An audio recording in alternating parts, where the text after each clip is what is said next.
పల్లెల ప్రగతి ప్రధాన లక్ష్యంగా రాష్ట్ర ప్రభుత్వం స్పెషల్ ఆఫీసర్లను విధులను ఖరారు చేసింది. నూతన పంచాయతీరాజ్ చట్టం 2018ని అనుసరిస్తూ ప్రత్యేక అధికారుల విధులను నిర్వహించేందుకు పక్కా ప్రణాళికను రూపొందించింది.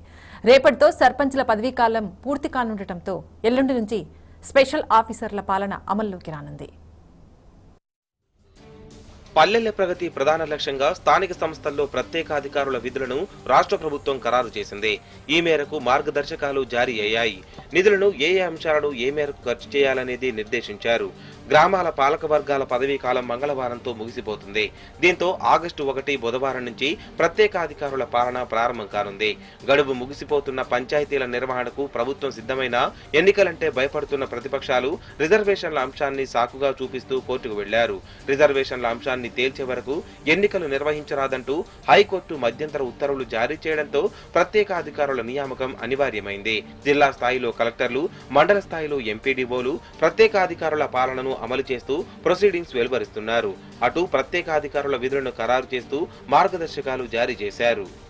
గ్రామ పంచాయతీల నిధులను వినియోగించడంపై మార్గదర్శకాల్లో స్పష్టంగా పేర్కొన్నారు. నిధుల వినియోగాన్ని 6 విభాగాలుగా వర్గీకరించారు.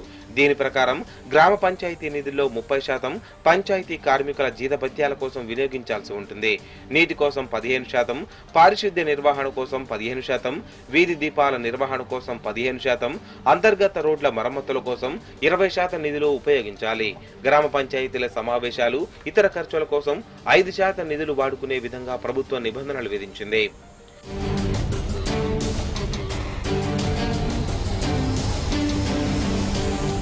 పంచాయతీల్లో ప్రత్యేకాధికారులు ప్రధానంగా 14 విభాగాల విధులను నిర్వహించాలని సూచించారు.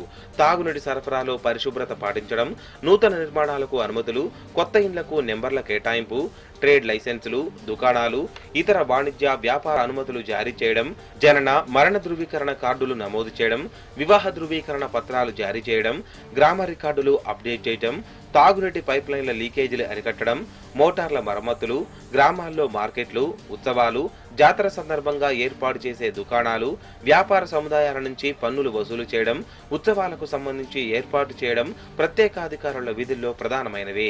ప్రతి 15 రోజులకోసారి వాటర్ ట్యాంకుల్లో క్లోరినేషన్ చేయాల్సి ఉంటుంది.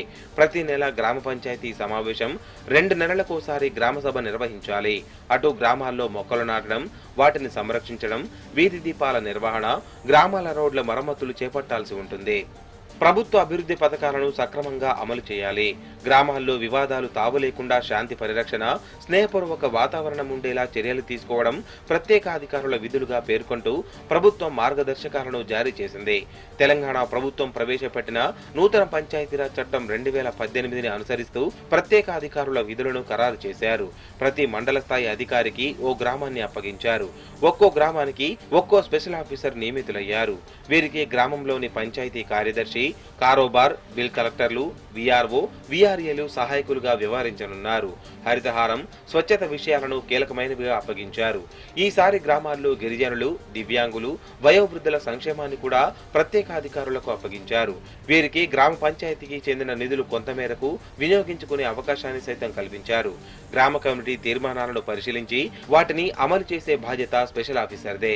ప్రతి పంచాయతీ పరిధిలో పబ్లిక్ రోడ్లు, వంతెనలు, వాటి కింద కాల్వలు, రోడ్ల కట్టలు, అలుగు వంతెనల నిర్మాణం, మరమ్మతుల నిర్వహణ, పబ్లిక్ రోడ్లు, పబ్లిక్ స్థలాల్లో వీధి దీపాల ఏర్పాటుపై ప్రత్యేకాధికారులు చర్యలు తీసుకోవాలి.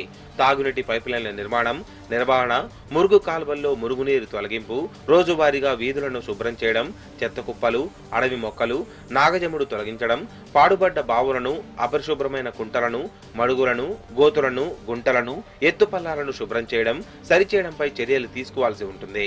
ఇక దహన, కరణ వాటికల ఏర్పాటు చూడాల్సి ఉంటుందని విధుల్లో పేర్కొన్నారు.